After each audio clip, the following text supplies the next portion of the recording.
Olá pessoal, tudo bem? Eu sou a doutora Graciela Santos e vamos conversar sobre toxina botulínica.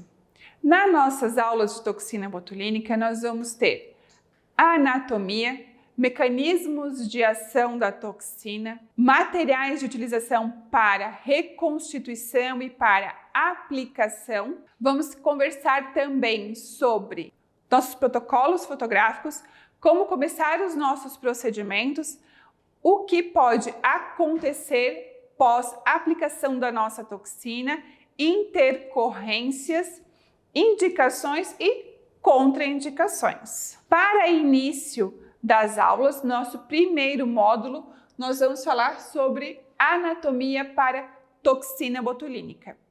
Na parte da anatomia da toxina, nós vamos trazer para vocês as musculaturas nas quais são aplicadas o nosso produto, o que elas são e qual o efeito que ele vai dar em cada uma delas.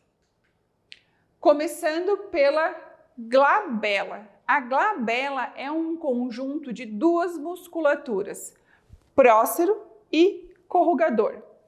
Sabendo que o corrugador é um músculo mais profundo que faz o abaixamento da nossa sobrancelha, fazendo com que nós tenhamos essa cara da brabeza. A glabela, ela tem vários padrões de musculatura. Ela pode ter o padrão em U, V, ômega, setas convergentes e o padrão ômega invertido.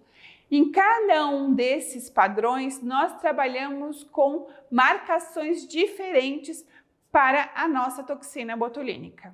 Como vocês podem ver, o padrão em U, a nossa musculatura é um pouco mais fraca. O padrão em V, ela já fecha mais. Esse aqui, é o nosso corrugador e o prócero. Logo após, nós vamos trabalhar com o músculo frontal, o fronto-occipital.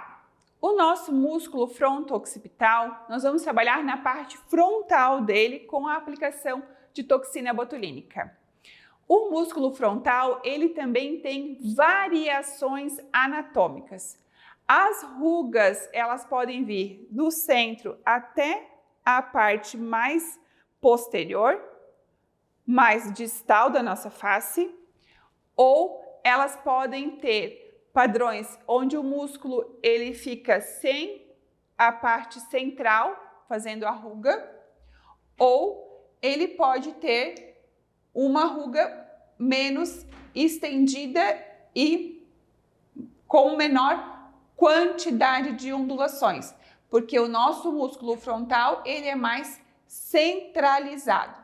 Antigamente, achava-se que o músculo frontal ele era somente um músculo elevador. Porém, os estudos de agora já trazem para nós que o músculo frontal ele tem 61% da sua porção de elevação e 39% da sua porção abaixadora. Isso está conversado em várias literaturas e se chama de linha C de convergência, que está aqui para vocês. A parte, então, mais perto da sobrancelha é a parte elevadora e a parte mais perto do cabelo, até a nossa linha de convergência, ela é a parte abaixadora. O que trouxe para nós de interessante essas informações? A necessidade de diminuir a quantidade de toxina botulínica aplicada nessa faixa elevadora. Trazer a nossa quantidade de toxina um pouco maior ou mais pontos na nossa parte abaixadora da musculatura. Interessante saber do frontal também é que existem pacientes que, para conseguir enxergar, eles elevam esse frontal. São pacientes normalmente contraindicados para toxina botulínica de frontal ou excesso de toxina botulínica no frontal, porque eles precisam dessa musculatura para fazer enxergar os olhos. São normalmente pacientes mais maduros. Outro músculo que trabalhamos com toxina botulínica é o orbicular dos nossos olhos. O orbicular dos olhos também possui várias anatomias diferentes. Então, você pode ter ele com um fechamento com rugas poucas que trabalham até um pedaço só. Ele tem rugas mais alongadas ou poucas rugas que se localizam mais na lateral dos olhos. Elas não se estendem tanto para a região mais abaixo. O músculo orbicular dos olhos, ele faz essa função de fechamento dos nossos olhos, fazendo com que causem essas rugas laterais. Continuando aqui, nós temos o elevador do lábio superior e da asa do nariz. Esse músculo faz com que as pessoas tenham aquele sorriso gengival. O que é o nosso sorriso gengival? É a pessoa sorrir e, ao sorrir, mostra uma faixa de gengiva maior do que seria o estético. A aplicação de toxina botulínica está muito indicado para diminuir essa função muscular e melhorar a região do sorriso. A parte de mento, nosso queixo. O queixo, o músculo mentual, ele é um músculo mais profundo, localizado nessa região mais anterior da nossa face. Ele é um feixe duplo, né? São dois músculos, então um para um lado e outro para o outro. Nós precisamos também cuidar sempre que vai fazer toxina botulínica na região de mento, é que ele pode pegar por difusão a parte do abaixador do lábio inferior e o abaixador do ângulo da boca. Se a gente prestar atenção, mais para frente vai vir uma foto só dessas musculaturas, mas já olhando essa daqui, dá para ver que o abaixador do lábio superior, ele já está aqui encostadinho do mentual, e o abaixador do ângulo da nossa boca também. Cada uma dessas musculaturas, ela tem uma profundidade da nossa agulha para fazer a aplicação da toxina. Depressor do ângulo da boca. Prestando bem atenção aqui, ele vai do cantinho do nosso lábio e desce, fazendo uma depressão, mostrando aquele sorriso triste. Então, essas rugas labiomentuais, elas ficam mais fortes e mais pronunciadas dependendo de como for dependendo de como for a força do nosso abaixador do ângulo da boca. Ele também pode levar a toxina botulínica e melhorar essa aparência da região perioral. Músculo nasal, que faz as nossas bunny lines, as rugas de coelhinho, né? As nossas linhas de coelho, as bunny lines. Essa musculatura, conforme o paciente enruga, ele vai formando várias linhas que com o tempo podem ficar até estáticas. Também é aplicado toxina botulínica para relaxamento dessa musculatura. Musculatura do septo nasal, que é aquela quando você sorri, o seu nariz abaixa um pouco. Essa musculatura, ela pode ser biomodulada com toxina botulínica ou até mesmo com cirurgia.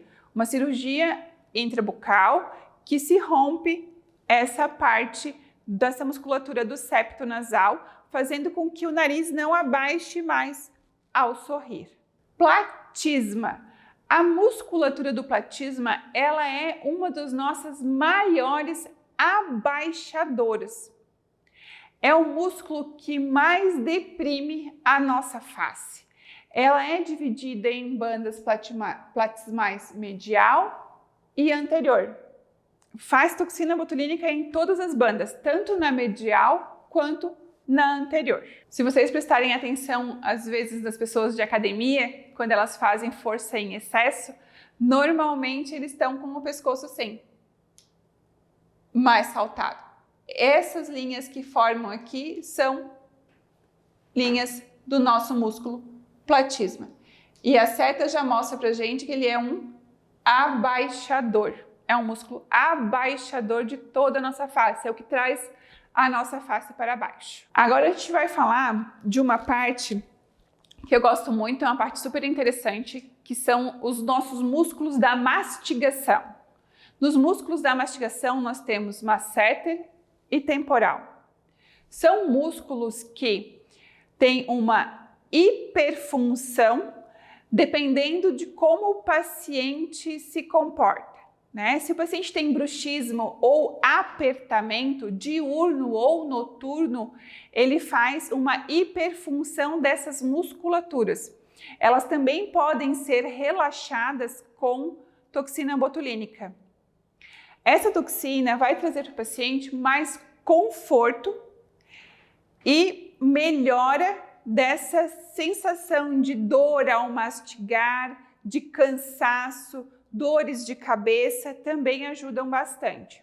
Normalmente, quando nós fazemos toxina funcional, a aplicação dessa toxina é tanto em masseter quanto em temporal. Os nossos músculos que nós vimos até agora, a gente trabalhou em músculos, que são nossos músculos da mímica. Então, entre os nossos músculos da mímica estão frontal, os músculos da glabela, corrugador, prócero, nasal, elevador da asa do nariz e do lábio superior, o nosso orbicular, mentual, depressor do ângulo da boca e o orbicular dos olhos. Aqui apresenta para vocês desse slide também o músculo risório, que nós vamos ver depois que ele é importante para quando se faz toxina funcional de masseter, certo? Zigomático maior, zigomático menor. O músculo de septo está por aqui. Nessa tabela que tem aqui ao lado para vocês estão o que as nossas expressões, o que causam as nossas linhas, qual é o músculo que causa essas linhas e a ação dele, Então, o corrugador do supercílio, ele abaixa a região medial das nossas sobrancelhas. O frontal, essa tabela é um pouco mais antiga, ele está só como elevador, mas ele também é um tanto abaixador. Depressor do ângulo da boca, que faz essa depressão da parte mais posterior, vamos dizer assim, dos nossos lábios. O canto dos nossos lábios, ele deprime, ele traz para baixo. Aqui também falta daí o nosso platisma, que foi bem conversado anteriormente. Indicações e contraindicações da nossa toxina botulínica. A toxina, ela é muito bem indicada para rugas dinâmicas da nossa face, para espasmos, para hiperfunções, desprogramações musculares, sorriso gengival, assimetrias faciais e a nossa estética, que é o procedimento mais procurado no nosso consultório hoje em dia. A toxina botulínica, ela é muito utilizada também para paralisia facial, para fazer trabalhos compensatórios. Então, o paciente tem um lado hipercinético que movimenta bastante e o outro lado paralisado. A gente diminui esse trabalho da musculatura para que a gente possa ter uma compensação e o nosso paciente tenha um pouco mais de autoestima. As nossas contraindicações, elas são idade inferior a 2 anos, doenças neuromusculares, infecção no local onde vai ser aplicado a nossa toxina, pacientes com expectativas irreais, grávidas e lactantes, doenças autoimunes em atividade. Então, por exemplo, psoríase. O paciente pode ter psoríase, mas ela pode não estar em atividade no momento. Não tem problema a aplicação da toxina botulínica. Uma pergunta muito corriqueira que as pessoas têm é: Rakutan. Rakutan, quem toma Rakutan pode fazer toxina botulínica? Dependendo da dosagem desse Rakutan e dependendo do quanto tempo ele está tomando, é possível sim fazer toxina botulínica neste paciente. Então, vamos lá? O que nós estudamos nessa aula? Nessa aula nós estudamos as musculaturas de glabela, onde se concentram prócero e corrugadores, são músculos abaixadores. Estudamos frontal ou fronto-occipital, porém a região onde a gente vai fazer a aplicação da toxina é no frontal, que existe a linha C de convergência, 61% dele faz elevação, 39% dele faz abaixamento. Estudamos também elevador do ângulo da boca e da asa do nariz, que causa o nosso sorriso gengival. O músculo nasal, que causa as nossas bunny lines, nossas ruguinhas de coelhinho. Músculo depressor do septo nasal, que faz o nariz abaixar. Estudamos também depressor do ângulo da boca, platisma, vendo que o platisma é um dos nossos músculos mais fortes de abaixamento. Trabalhamos em músculo mentual, masseter e temporal. Todas essas localizações precisam estar bem presentes na memória de vocês. Então, uma dica é: Atlas de Anatomia, estudem, estudem, estudem, estudem. Quanto mais vocês estudarem a parte anatômica, melhor vai ser os seus procedimentos. Vimos também nessa aula de agora sobre indicações e contraindicações dos nossos procedimentos de anatomia. Conversamos sobre isso hoje, mas temos mais aulas desse tema de toxina botulínica para vocês. E não esqueçam que, para quem adquirir o nosso curso, vai ter uma aula bônus de anatomia. Obrigada e até a próxima!